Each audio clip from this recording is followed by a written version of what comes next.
Bundelkhand news में आपका स्वागत है और मैं अनुज हरमत आपके साथ। और इस समय हम झांसी में महारानी लक्ष्मीबाई के किले के पास हैं, किले में हैं। और इस किले की जो ऐतिहासिकता है, इस किले की जो शौर्य जिस चीज़ के लिए जाना जाता है वो महारानी लक्ष्मीबाई थी, और उस स्थान पे आ गए हैं। खासतौर पे ये स्थान जिसे लगातार लोग आते रहते हैं, देखते रहते हैं। यहाँ पे साफ लिखा है, हमारे पीछे एक बोर्ड लगा कि झांसी की रानी ने अपने दत्तक पुत्र के साथ घोड़े पर सवार होकर इस स्थल से छलांग लगाई थी।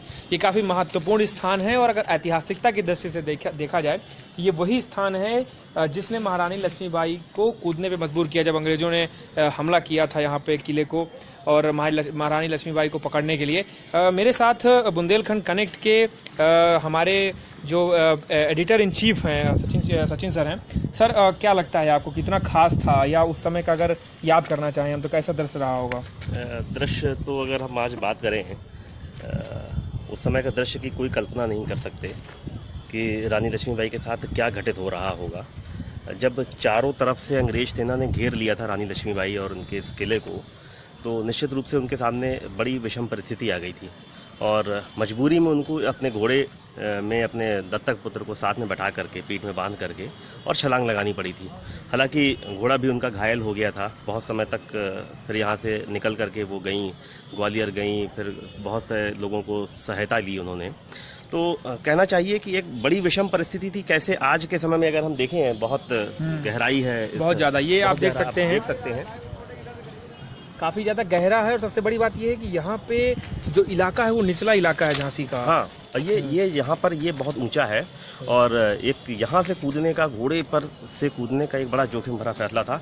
लेकिन रानी लक्ष्मीबाई जैसी एक महान नारी और बुंदेलखंड की नारी, जिन्होंने लोगों को सीख दी कि अपनी जन्मभूमि की रक्षा करने के लिए, अपनी मातृभूमि की रक्षा करने के लिए हम किस हद तक जा सकते हैं और कैसे स्वतंत्रता संग्राम सेनानियों से, मतलब सेनानियों में, वो महान स्वतंत्रता संग्राम सेनानियों में शामिल हुई और अंग्रेजों के खिलाफ एक अच्छी लड़ाई उन्होंने छेड़ी, जिससे लोगों को एक प्रेरणा मिली।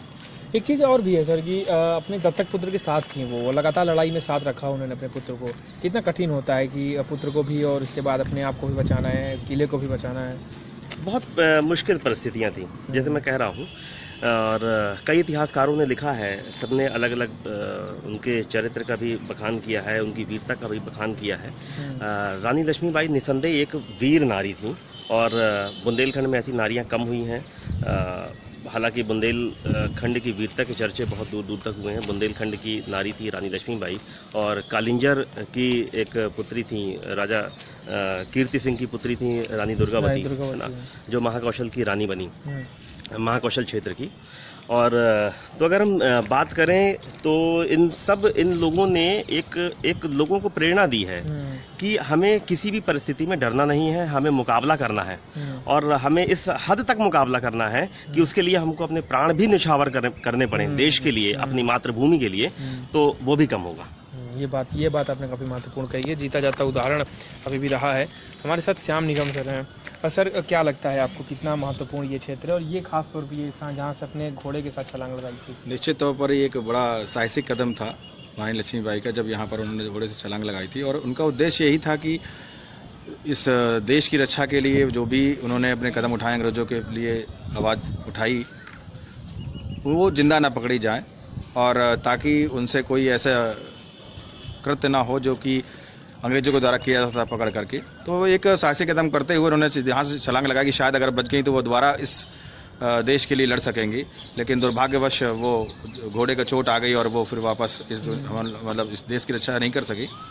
लेकिन अगर बात करें कि इस बुंदेलखंड की, तो बुंदेलखंड में महारानी लक्ष्मीबाई का नाम शुरू से लेकर आज तक स्वर्ण अक्षरों में लिखा जा रहा है और लिखा जाता रहेगा, क्योंकि शायद उनके बाद कोई ऐसी महिला वीरांगना नहीं आई जो कि बुंदेलखंड के लिए इतना साहसिक कदम उठा करके और बुंदेलखंड की रक्षा के लिए कार्य किया।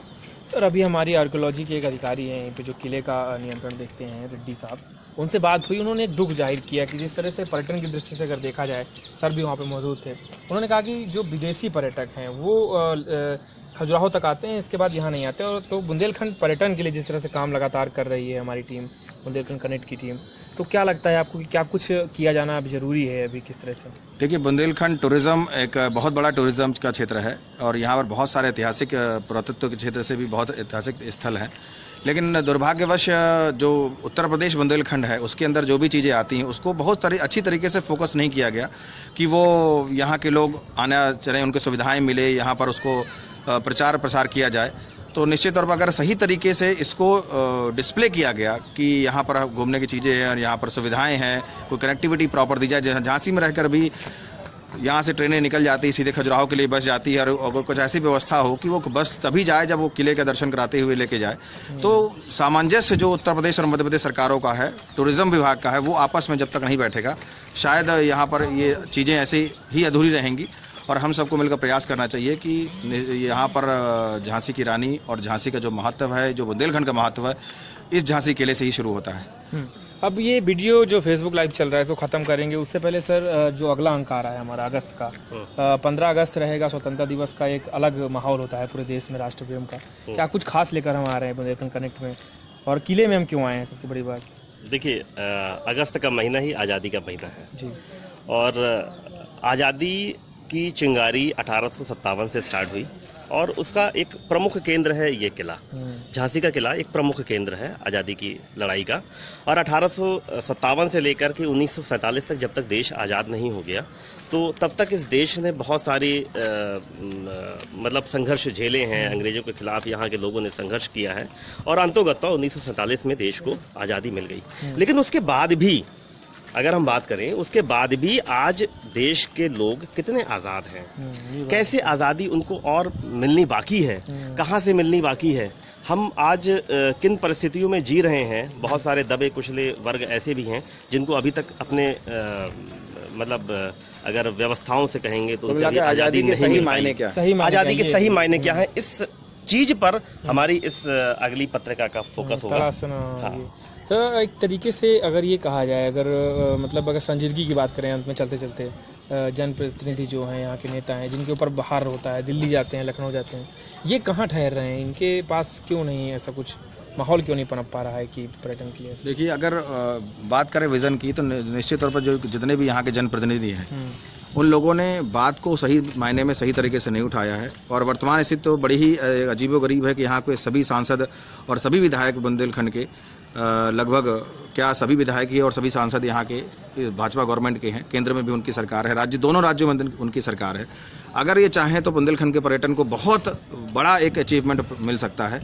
लेकिन देख रहे हैं हम लोग कि लोग संजीदगी के साथ इस मुद्दे को नहीं उठाते हैं और अन्य मुद्दे उठाकर लोगों को बहकाने की कोशिश करते हैं। जैसे अभी हाल ही में आपने के विधायक का एक बयान जारी हुआ कि हम मंदिर बनाकर रहेंगे और ये सब इनका कोई मतलब नहीं है। जब ऑलरेडी इस पर सुप्रीम कोर्ट अपना काम कर रही है, तो आपको ऐसे मुद्दे उठाने हैं। जो चरखारी एक बहुत बड़ा पर्यटन स्थल बन सकता है, शायद उस पर्यटन स्थल को फोकस न करके उसको झांसी से जोड़ने के बजाय हम बाकी मुद्दों को भटकाने की कोशिश कर रहे लोगों को। तो हमारी ये जनप्रतिनिधि से यही अपील रहेगी कि वो लोग वास्तविकता में जो बुंदेलखंड के विकास के जो घटक हैं, जो एक बहुत बड़ा आयाम है यहाँ का पर्यटन, उसके लिए काम करें और वो आवाज़, जनता के आवाज़ को संसद और विधानसभा तक लेके जाएं, ताकि इसकी क्षेत्र के लिए लोग संजीदगी से सोच सकें। ये बड़ा विषय है। पर्यटन के बारे में एक चीज और कहना चाह रहा था मैं। बुंदेलखंड जाना जाता है, भारत तो पूरा जाना जाता है कृषि प्रधान देश है, लेकिन बुंदेलखंड खासतौर पे कृषि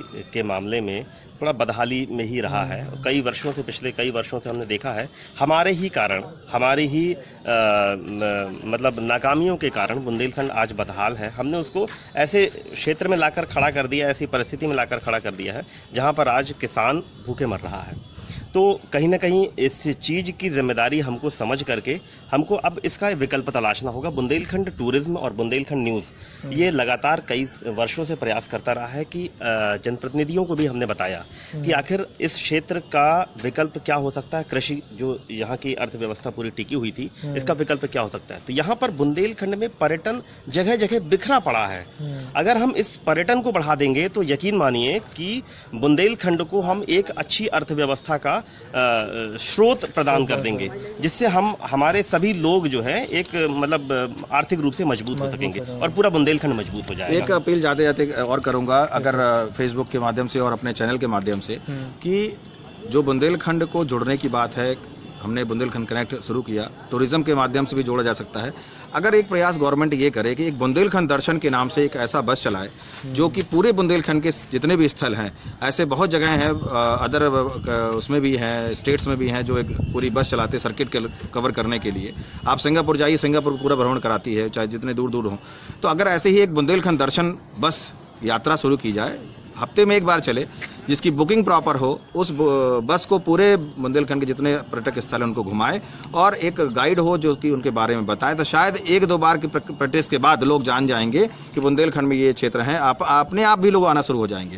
तो पहली जरूरत है सरकार को कि एक ऐसा माध्यम शुरुआत करे जो लोगों के बीच में आए और उससे इस क्षेत्र का विकास हो। ये बड़ा विषय, ये काफी महत्वपूर्ण जानकारियां रही, काफी महत्वपूर्ण सुझाव रहे। जाते जाते आपको उसी स्थान पर छोड़ना चाहूंगा।